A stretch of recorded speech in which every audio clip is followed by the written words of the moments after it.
YouTube has seen a boom in Arc Raiders related content because the game is just that good. But amongst all the great videos people are making is an increasing number of AI slot videos that parade themselves as researched sources of lore. That shit pisses me right off, so this video hopes to combat them. If you're interested in knowing the actual factual lore of the game, sit back, relax, and let's start this no bullshit guide to Arc Raiders lore. The Arc Raiders world is a post-apocalyptic, retro-futuristic setting that takes place in the year 2181 in the Calabretta region of Italy.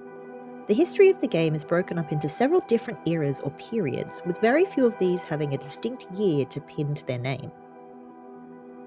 Due to the lack of definitive dates, the timeline looks a little like this. We're hoping this will get expanded on in the future, but this is all we have so far.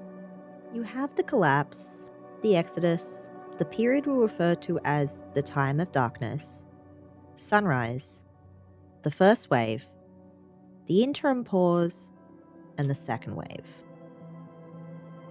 We also have a variety of quests that both inform the past and push us towards the future, which we will dive into both during and at the end of this video as they become relevant. I will say here that if you're worried about spoilers, this probably isn't the video for you. My goal with this video is to try and be as detailed as I can while also making it accessible. The developers clearly intended to play with the concept of forgotten history, really leaning into times where the mechanisms and methods to pass that history along have fallen by the wayside, either through infrastructural collapse or due to the people that would have kept it alive dying. As such, there are gaps in what we know, and half the fun of the lore of this game is filling in those gaps as we go. Now, every good story starts somewhere, and for ours, we're going back a few hundred years to the time of the collapse. The Codex paints the collapse immediately as a bad time. The first thing you see upon opening the world book is it described as an era of vast floods, terrible earthquakes, and cataclysmic destruction. Not exactly ideal when it goes on to add scorching fires to the mix. For a few months, we've only had this much information to work with, but the Shrouded Sky update, and more recently the Riven Tides update, gave us a series of quests to do with Project Heartwood, and boy, was that a dark lore drop. The Shrouded Sky quest series explains that at the time of the collapse, society had banded together to publicly fund an umbrella project known as Project Heartwood. This was supposed to be a wide-ranging research initiative that was intended to slow, adapt to, or outlast the ecological collapse, but we only see solid evidence of two smaller projects within it. The first of these projects was a brine-based battery that would hopefully eliminate the need for other materials that went into the conventional construction of batteries and could be either fueled by or constructed with salt, something that we have in abundance. This was a prototype that was being made by the engineers at Spaceport, which is important because there's cement Spaceport as a location that people worked at before the Exodus initiative. The other has to do with the abandoned housing project on Bluegate, which was looking into housing that could withstand earthquakes. Both of these projects were neither preventative nor restorative projects, but commercialized turnkey solutions, I'll explain what that word means in a moment, that were abruptly cancelled by a group named Manticore. Yes, that Manticore. Manticore seems to have been a private military company or high-level security firm that provided security for the secluded research facility known as Stella Montis. They also had a large presence on the Bluegate map as they operated the reinforced gate at the centre of the map, with their branding found within the security wing, at reinforced reception, and within the gate control room that can remotely unlock and open the outer gate when it is closed. We find out the connection to Manticore when we go to Stella Montis and open up a safe in security where we find a file that is marked as confidential material. This file bears the numerical assignment 191, which could be a file designation or mark a year of relevance. Unfortunately, there's a sticky note in the way, so we can't be sure. Another quest takes us down into the Manticore security wing to find out why those two very promising projects seem to just disappear. Remember how I was going to explain turnkey? Well, turnkey is a word that means a project that is constructed so that it can be sold to a buyer as a completed product. Both the earthquake-resistant housing and the salt batteries are products that can be sold to the consumer as environmentally aware or collapse-conscious without actually doing anything to stop the collapse from happening. If that wasn't bad enough, Manticore decides there isn't enough return on investment and redirects the publicly funded money towards the Exodus initiative. Corporate Harvard represented the pioneering innovators, centering solutions of rising ecological instability. The board of directors have today concluded it will not meet the key performance indicators and stabilization of our planet's ecological needs of resources away from terrestrial solutions. We have instead set up state-of-the-art technology to safeguard humanity's fearless spirit beyond the final frontier.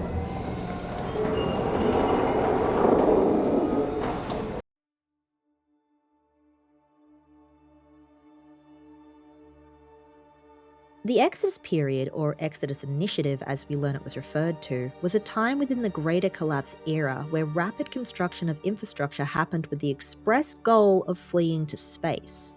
It was at this time that the tubes and all of the cargo elevators were constructed to aid the rapid transport of building materials and parts. Now, this might have been a noble goal if the plan was to take all of humanity to space, but unfortunately, the companies in charge of the Exodus had other ideas. Having another look at the recorded message that was sent out within the Manticore Company, we can see a variety of repeated shots that look very familiar. We also know that Manticore handles the security for Stella Montis, but you know what's interesting? On the polished Welcome to Stella Montis sign, we don't see Manticore listed. There's a variety of other companies such as Vigorosa, Astroventuro, Sur Durante, Jiangsu Romagna, and more, all of which have a variety of advertisements that are immediately visible as you would be stepping off the train at Stella Montis. But what are they trying to sell? Because that's what an advertisement is, it's trying to sell you something. When we have a closer look at the Astroventuro poster, we can see the text reads, "Like us, we believe that you are curious about life beyond Earth. Make sure to book your tickets to the off-world colonies. We provide the security and comfort that you and your families deserves. The last ships before the global hurricane season are leaving in June later this year. An exceptional value proposition limited to qualified buyers." Yes, you heard that right. Qualified buyers. This wasn't just a if you have the money you can get out situation, though I imagine money definitely helped. There was some sort of selection process, and currently we don't know a whole lot about that. Running theories include high-level executives within Manticore, pet scientists and engineers that would be useful in space, and people with business connections, but so far that is all unconfirmed. We only know that there was some sort of exclusivity to these tickets, which means the vast majority of humanity isn't escaping to space.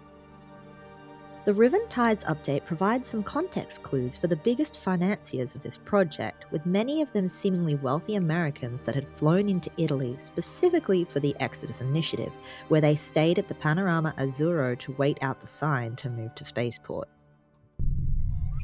You look exhausted. Ugh, I barely slept. There's just so much to sort through. So, have you been following any of it? It's all anyone wants to talk about, so yeah. Careful in the water, sweetheart. Tell him keep an eye on them, would you? Do you tell him yet? Tell them? I mean, what do you tell them? I told them we're going away. That works, right?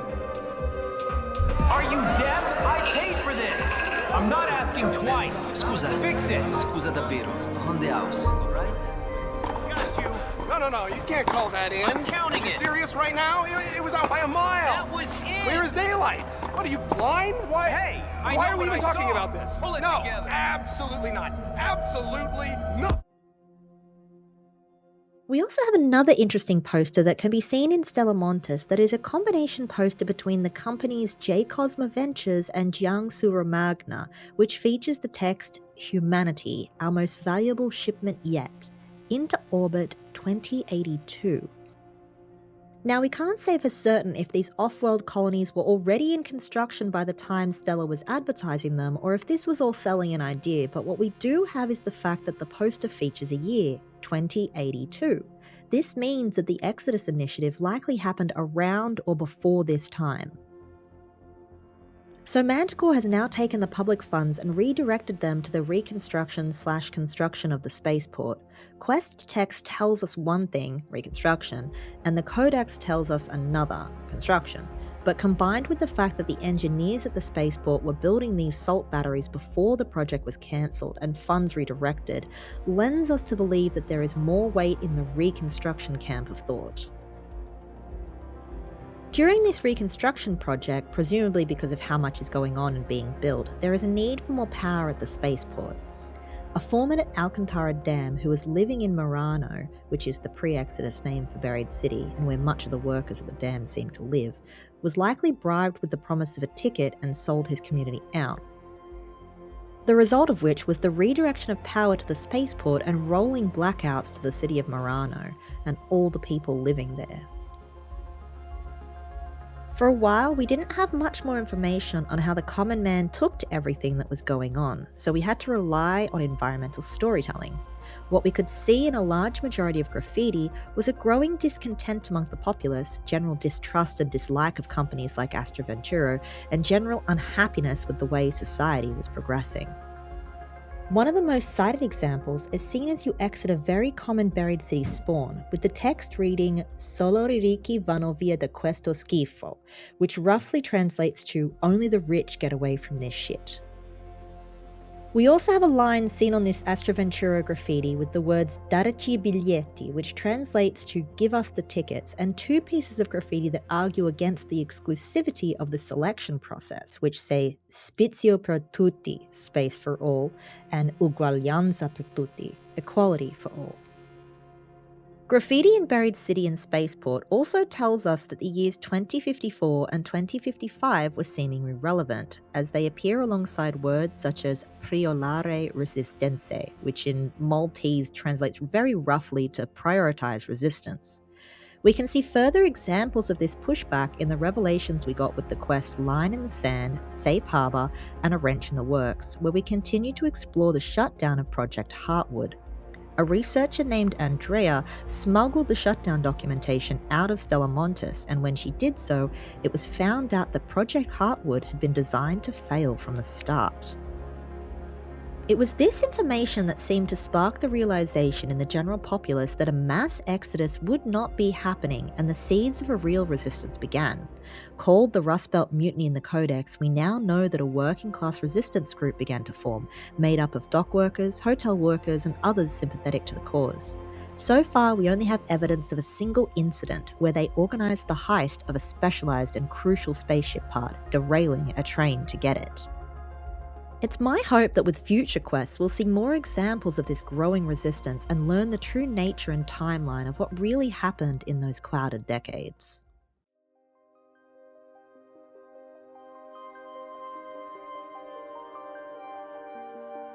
I mentioned earlier that the Exodus period happens within the Greater Collapse era, so it should be no surprise that the collapse continues after the majority of the Exodus has finished or completed.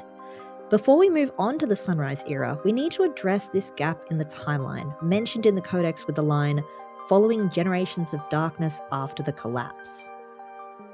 A generation is defined in the dictionary as roughly 20 to 30 years, or the average length of time between the birth of parents and the birth of their children.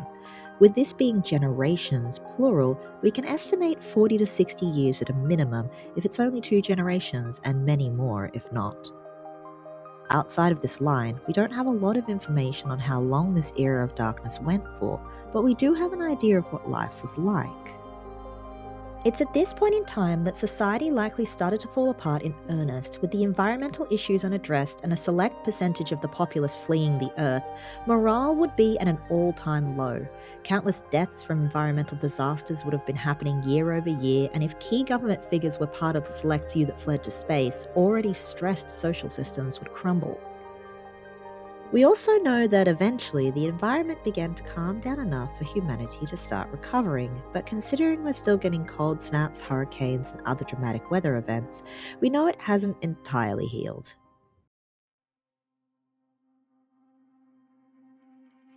The World Book describes Sunrise as the short-lived era of revival and rediscovery. It was at this time that the environment had started to calm down enough that people felt like they could begin to settle and stay in one place again. The codex reads, "Here in the Rust Belt, settlers began to gather around the dormant Alcantara Dam, where they built the first hydroponic domes. These domes allowed them to consistently produce food and even make use of the old solar panels for energy."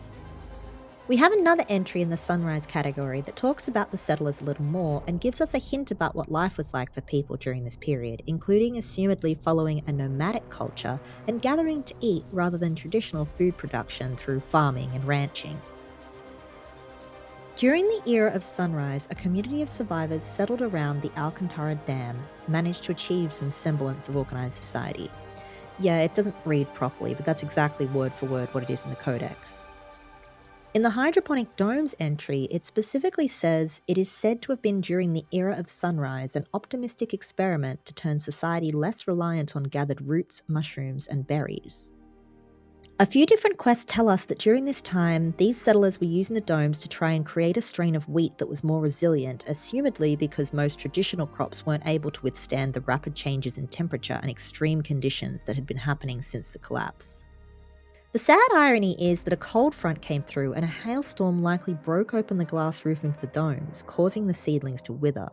If that wasn't hard enough to deal with for these poor settlers, Ark is about to kick down the door and make its presence known.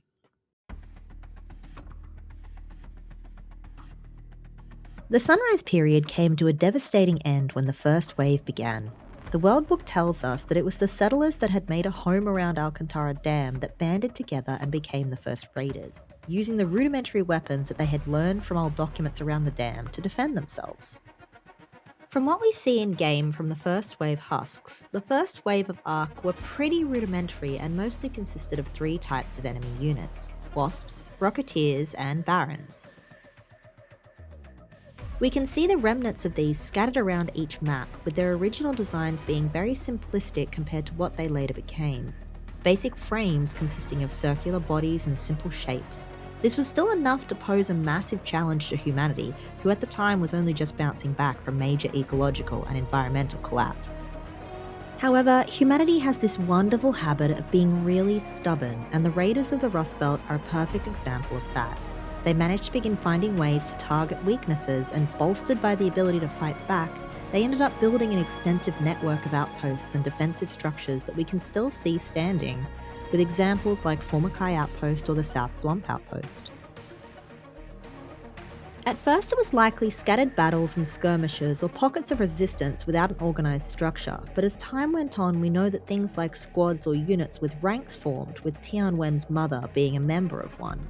This fighting went on for 10 years at a minimum, with the World Book specifically saying the first raiders fought for over a decade to beat back the machines. And they did beat them back, with the final climactic battle of the first wave being later referred to as the Battle of Victory Ridge.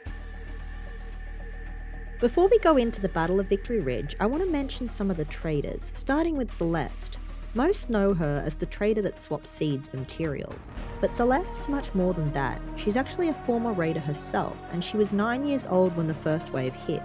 She lost her home but gained a new family, the raiders that refused to give up the fight. The Codex mentions that as a teenager she took part in the Battle of Victory Ridge, but considering we know that the first wave lasted 10 or more years, she has to have been 19 bordering 20 when it happened. It's also important to mention Tian Wen, as she was a young child at the time and her mother, Major Ava, played a pivotal role in the battle that would end the first wave.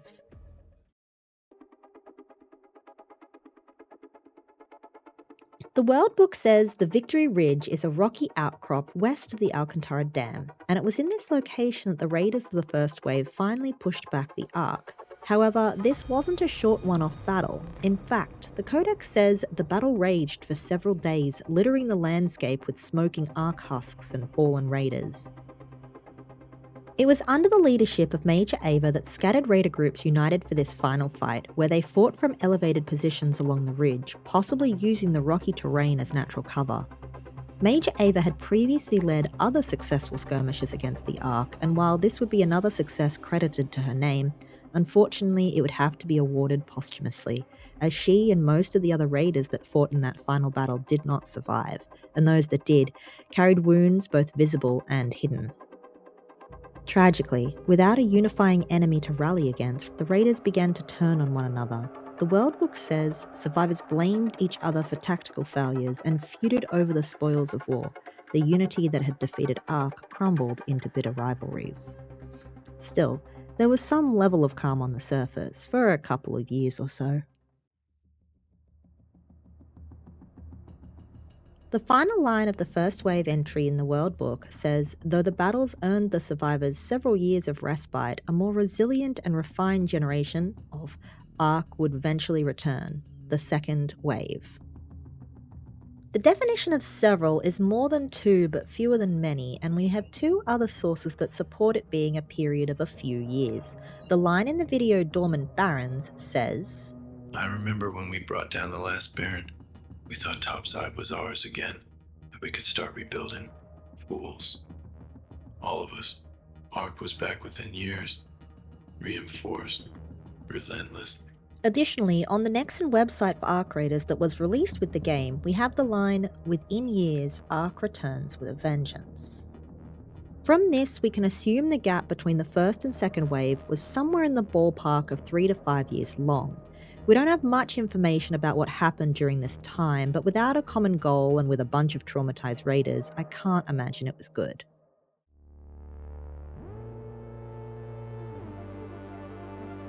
So the second wave starts and the Wasps and the Rocketeers are back with all sorts of improvements and many friends too. So many friends, in fact, the raiders that had once been able to survive on the surface are pushed underground and civilization upon the surface as we know it ends. This is the point in time that Speranza is founded as a sort of resistance base that Celeste and a few others retreat to. There is also a number of other important things that seem to have happened between the start of the second wave, when Speranza is founded, and 2180, the year the game is said to have been set when the game launched in October of 2025. So the tube network and the cargo elevators that we touched on earlier during the Exodus period become relevant again because the raiders find them. As far as we're aware at present, these were not known about during the first wave, which means not only did these people have to find the elevators and tubes, they had to figure out how they worked, fix any problems, clear any debris, and connect and build a network of various subterranean infrastructure.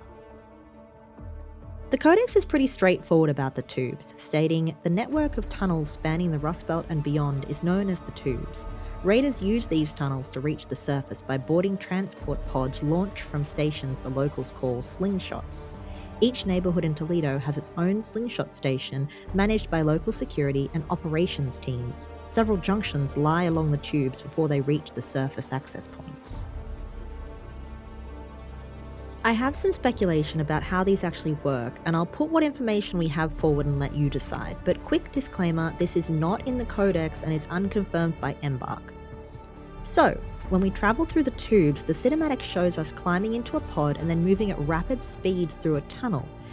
When you have a look at the tunnel itself, you can see that we spin as we move, rather than travelling along traditional rails. When we go and have a closer look at the metal bars beneath the slingshots, we can see that they have these horizontal sections that would, if the slingshot was sliding across them, create resistance and damage the outer portion of the vessel. But we don't see any signs of this damage at all. We already know that magnetic accelerators exist in universe, as they are a pink rarity item used in many high-level gun crafts. Our raiders readily know how to craft these when we unlock Refiner 3, so while they are a rare crafting material, the knowledge in how to construct them is not. Combining these 2 points, we can make the logic leap to maglev tech, which is magnetic levitation. It already exists in our real world and is used for high-speed travel, such as the Shanghai maglev or the Japanese bullet train.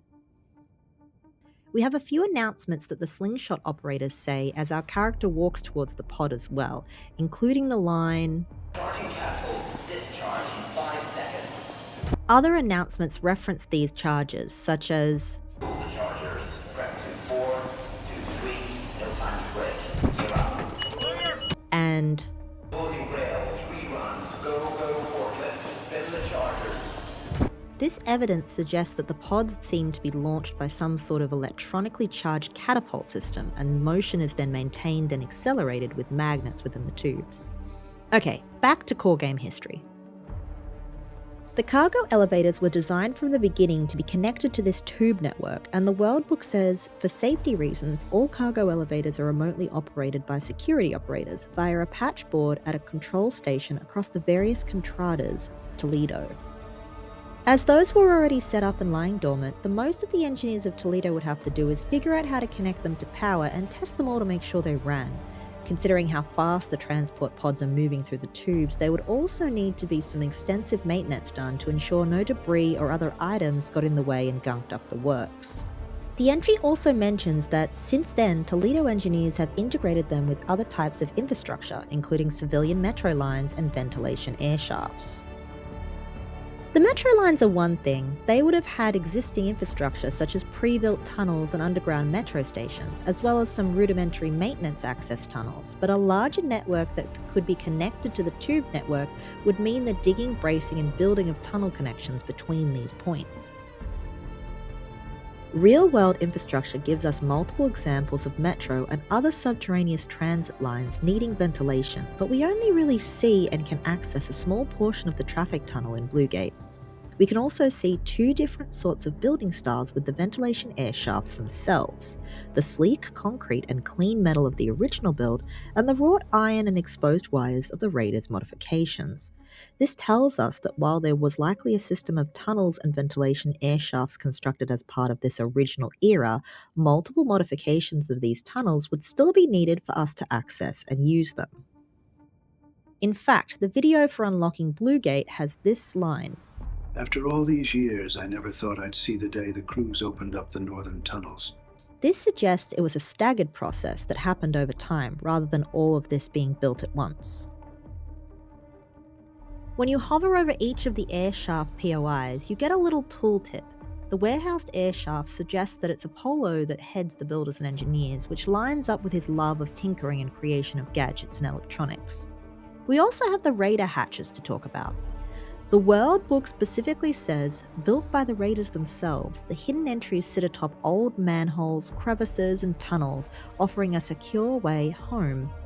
It goes on to say, unlike the cargo elevators or subway tunnels, these hatches operate autonomously, requiring one-time pass keys for access. A simple autonomous system controls each hatch, verifying users and ensuring security before granting entry. This means that these independent hatch systems had to be designed from the ground up, the parts built or found, concrete poured and set, and the hatches installed on top of these varying tunnels and manholes. All of this is happening while the second wave is killing people, by the way. The surface is still deadly. So considering how much infrastructure had to be created by the point that the game launched, it has to have been at least a few years from the start of the second wave, just from that alone. Now we need to talk a little bit more about Toledo.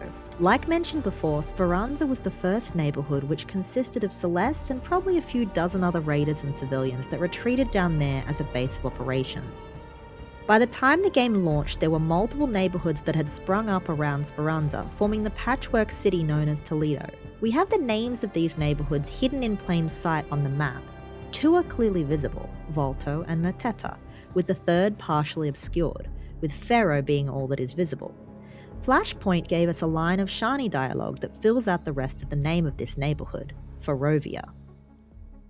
The Codex tells us that these are locally referred to as contradas, and Celeste's Codex entry mentions the fact that she often clashes with these leaders from Toledo's other neighbourhoods, suggesting that these other leaders either disagree with the way she runs things or she disagrees with them.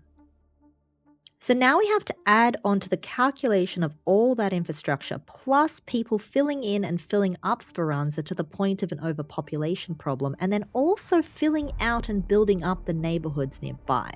I would wager this means it's been anywhere from 5 to 7 years or more since the start of the second wave, but again, we don't have a specific timeline for this era either, so those numbers are unconfirmed.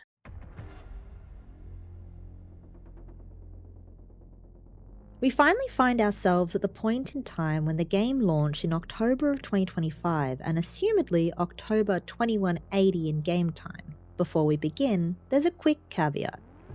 The quests the game gives us are repeatable if you go on expedition, but the narrative that the quest follows don't make sense within the context of being repeatable. As such, we must separate the narrative from the game mechanic in this instance and follow the quest as only having happened once. Alright, let's dig in. We start in Speranza as a stranger, and over the course of the 100 quests, we become a familiar, reliable presence, one that is sought out to solve problems and is greeted with a smile. In my initial script for this video, I wrote out the story as it was chronologically, but if you look at the quest tree, it really jumps around a lot, and the initial script was very disjointed and hard to follow. What I've done instead is try to group the quests by categories or narrative chains, as this gives us a clearer idea of the impact that our raider has on Speranza as a whole in our time there. When our player arrives, we're given a room and told that if we want to live there, we're going to have to put in the work. We go through a series of tutorial-esque quests that have us learn how to loot, recycle, and how to kill Ark. When we do the quest off the radar, we hear a sound when we activate the antenna on the roof of the field depot that sounds like a rocketeer's chitter.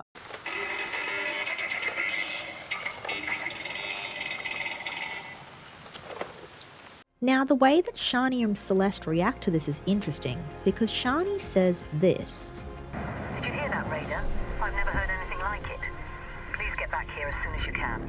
When we get back to Speranza and hand the quest in, she follows it up with, "That signal, whatever it was, it sent chills down my spine. Go seek out Celeste. She'll want to hear all about this." So we go to chat with Celeste, and she has this to say. "Even the slightest change to Ark's behavior could spell disaster, and that signal you heard, it's like nothing we've ever picked up. If they're up to something, we need to find out whatever we can." After handing it in, we get the following cinematic. Shani told me about what you found. Something's changed. We've seen a lot more probes beaming across the skies. More crashed couriers. We've heard tales of what happens if they find what they're looking for. They might be myths, but I don't want us finding out the hard way. Now, if you've listened to the entirety of this video, you'll know that rocketeers have been around since the first wave, so we can assume the signal sound that we hear is what's new and has not been heard before our raider arrived in Speranza. This tells us that the Ark have been relatively stable in its behavior before we arrived, but something has changed recently and it's got Celeste and Shani worried. It's at this point that the quests begin to open up and we start to learn about the state of the Speranzan raiders at present and what we can do to help. But to help in a meaningful way, we need to earn the trust of the major players and quest givers: Celeste, Shani, Tianwen, Lance, and Apollo. Each of these major players, the NPCs in the trader menu, provide us with a different area to focus on.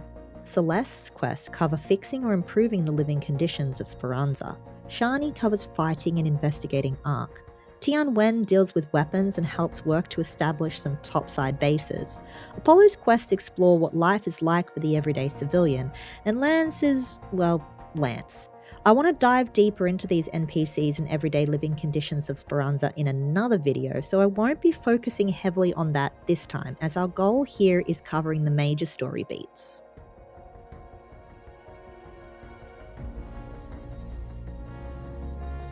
I hate to say it, but the quests suggest our raider is kinda that guy, working to do what hasn't been done before and take the fight back to the Ark in a way that begins to build hope for a better future. We start by earning the trust of Tianwen and Apollo as we fight Ark. Tianwen wants us to try out a pharaoh she built, and Apollo wants us to test some explosives. Shani also sends us off to fight Ark, putting us through a test by fighting wasps, hornets, and snitches. She tells us, "If Ark's truly closing in, I need every raider to prove they can handle their drones in a fight."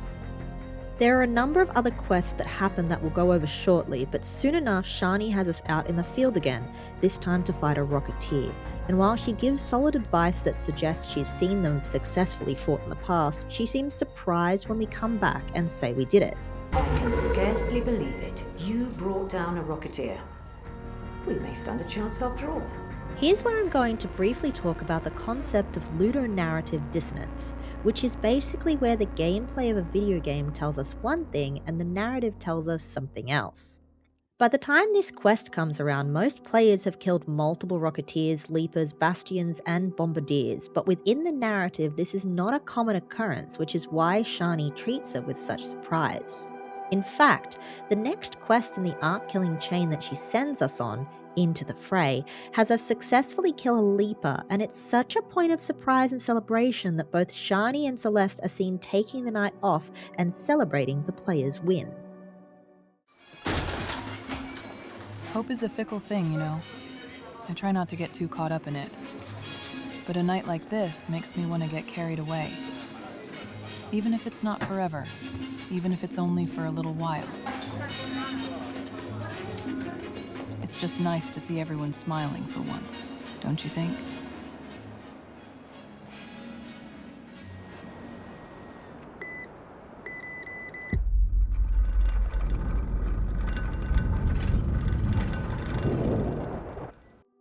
The next two quests that we have so far in the arc-killing quest chain deal with ways to fight a Bombardier, first by finding various types of cover and learning to kill the spotters, and finally going out and killing one ourselves. In our recon quest, Shani says this upon accepting: if we can teach raiders to effectively counter Bombardiers up there, we'd be a lot safer down here. This is the ludonarrative dissonance again. As far as this point in the story is concerned, raiders as a whole haven't killed many Bombardiers, and we're the guy that does so and likely helps to teach others how. The Flashpoint update also brought us another Arc fighting quest, where Shani sends us out to test different loud noises. The intent with this is to use tactics where we're pulling large Arc away from an existing patrol pattern, but other than that, it doesn't add much to the narrative.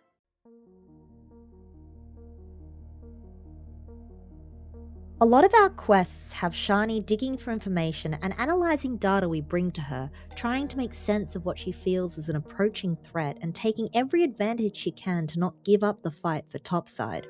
She does this by gathering as much information as possible from as many places as she can, and we help her to do this in a number of ways. However, most of the time we end up with more questions than answers.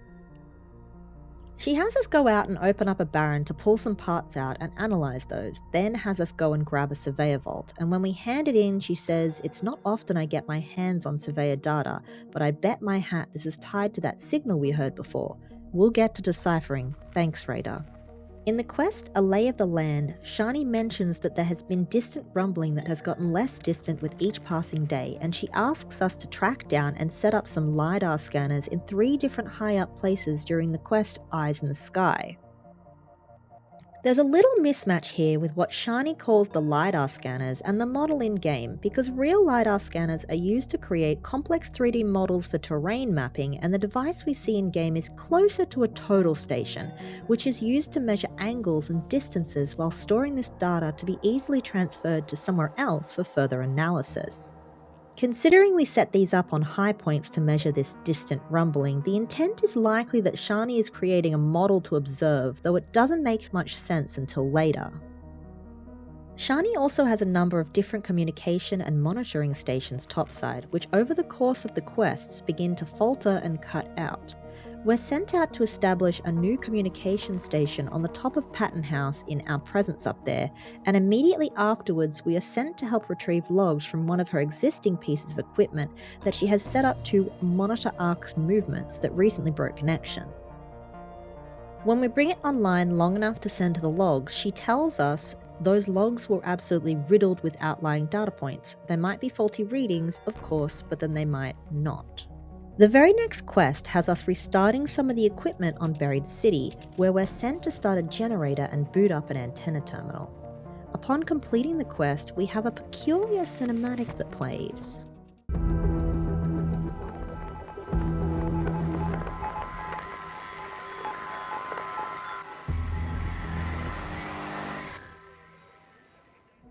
What we just heard sounds like Morse code. Unfortunately, we get very little closure on what it means, as the very next quest is the one where we kill the Leaper, and that earlier celebration cinematic plays.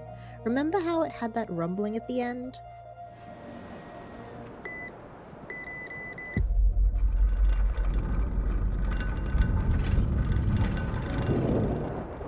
Yeah, understandably, all of the NPCs shift their focus to ensuring Speranza is alright, and the signal following quest chain is paused. The codex entries that we have connected to these rumblings is called the Tremors, and it states that occasional tremors have been observed in the Rust Belt for generations, but they've usually been faint and distant. The quest updates this entry to add, a sudden fracture recently devastated the Rust Belt, collapsing several buildings in Toledo and damaging major infrastructure. Data from Shani's LiDAR scanners indicate a major fracture traced back to the area around the Blue Gate. So, assumedly, we've been using these to create models of the terrain to compare against over time. Let's talk more about Blue Gate. We're sent off to go look into the large destroyed ark that have only been found on this map, the Deforesters. We start speculating who could have taken them down, and Shani mentions that most survivors that show up in Speranza are parched and underfed, so it's not your average survivor. Additionally, the number of people that would be needed to effectively stop these Ark means it's some sort of group. We later begin referring to them as the Blue Gate Nomads. The World Book entry on them says, the signs of an unknown group of survivors were spotted around the Blue Gate, recognized by their flags and makeshift decorations. They were found to have been involved in bringing down the Ark Deforester, though their methods seem to have left the husk in a surprisingly pristine state. That pristine state is interesting, and the next quest has us go and do the Deforester puzzle. Shani says that the pristine husks provide an invaluable sample for our research, and the quest involves us looting the husk after completing the puzzle. When we return to Speranza to hand in the quest, Shani says, It was one thing when we thought they were just mining, but for them to be after organic material too. An unsettling thought. The quest doesn't expand on what sort of organic material is being harvested, and we haven't had a follow-up quest yet. The most likely answer is things like plant proteins and other things that would be difficult to obtain elsewhere, but until we have a continuation of that quest line, we won't know for sure. The third quest line that we don't have a conclusive end to is one where we're sent to Stella Montis to find some Exodus-era parts for a device that Shani is making to track celestial movements. She, like us, has noticed the streaks of light darting across the skies. Frustratingly, when we finish the quest, Shani gives us this spectacularly anticlimactic line. Splendid work, these are hard to come by. Now, where did I leave my duct tape? More questions without answers.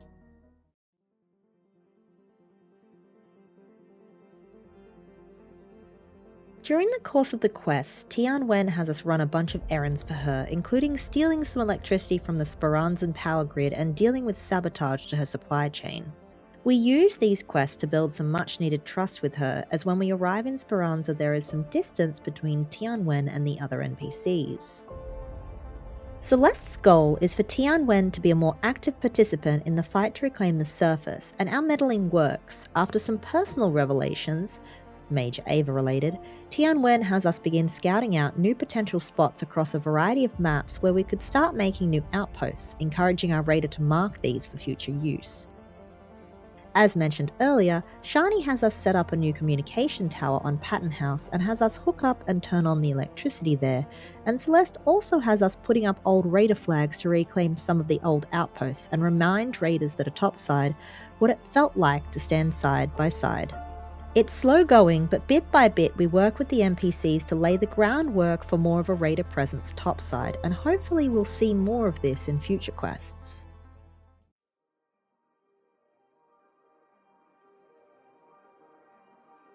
During our time in Speranza, one of the things we keep revisiting is improving the living conditions in a variety of ways. We fix broken solar panels, track down problems with contaminated water and resolve these, grab bees for food cultivation boosts, and help sort issues with fluctuating electricity that gets knocked out. This does a lot of the heavy lifting to build our raider into a welcome and dependable contact. A balanced harvest, untended garden, and the root of the matter all have to do with the hydroponic domes and the wheat strain we mentioned earlier in the Sunrise era, and we bring an experimental seed sample back with us to hand over to Celeste, which she mentions she will pass off to the greenhouses and hopes that it could be put to use there. After that running back and forth, we get introduced to a group known as the Official Toledo Tubes Management, but really they're a self-named extortion racket that semi-loosely organises the tubes and has the different neighbourhoods pay to use them. The player helps Celeste deal with these guys by digging up blackmail and calling them on their bullshit, and after that the people of Speranza no longer need to pay for their use of the tubes. Additionally, Apollo sends us out to help with finding information on earthquake-resistant housing, and we pass him some water filter blueprints. Unlike Celeste, who mainly deals with much larger, overarching issues with living in Speranza, Apollo's focus is more on the quality of life for the people living there. He sends us off on a variety of busy quests, including finding parts to fix an espresso machine, finding more books to expand the stale state of the library, get movies and a portable TV for a movie night after everyone is rattled by the tremors, and he gives us a quest to try and track down a family that is moving through Buried City to attempt to offer them sanctuary, which sadly we are unsuccessful in doing so. We also help him learn a bit more about soccer/football, as he's watched the children that live in Speranza kicking empty grenade casings around and is concerned that they might eventually kick one that's not empty. At the conclusion of all the quest chains, and following what Embark has said in their dev blog for the hurricane map condition, we know that the year is 2181, and we are slowly fighting back against the Ark. We've successfully fought against multiple major Ark and have begun teaching other raiders how to do so, have begun reclaiming surface outposts, and have improved the living conditions of the civilians that cannot leave Toledo yet. We've also started on a journey to understand more of the mysteries of the world we find ourselves in, though solid answers still elude us. We'll likely get more answers with the release of future quests, and I highly encourage anyone with an interest in the lore to jump into the official Discord server and come join myself and many others in the lore channel. The discussions and discoveries shared there are what fuel me to keep digging, along with the amazing developers over at Embark that have made this game for us all to enjoy. I want to give a quick thank you to both my fiancé, who will remain anonymous, and my friend Masinski, both of whom helped check and suggest refinements for the 17-page script of this massive video. Masinski gets a second thank you for being my B-roll guinea pig and personal guard while doing a large portion of the recording of these quests. I'd also like to shout out Atsuhiro, who painstakingly recreated many of the posters in-game and has been heavily involved in the creation of the quest tree section and other pages on the wiki, along with a broader shout out and thank you to the wiki guys in general. Without them and their hard work, I would likely have been unable to make this video. Finally, I want to provide a heartfelt thank you to all the regulars of the lore channel who welcomed me and my endless barrage of questions sometime in the beginning of this year or the end of the last one. This video took me, holy shit, 4 months? Wow, that flew by. Yeah, 4 months from concept start to video publishing, and has been a great learning experience considering it's my first of this kind.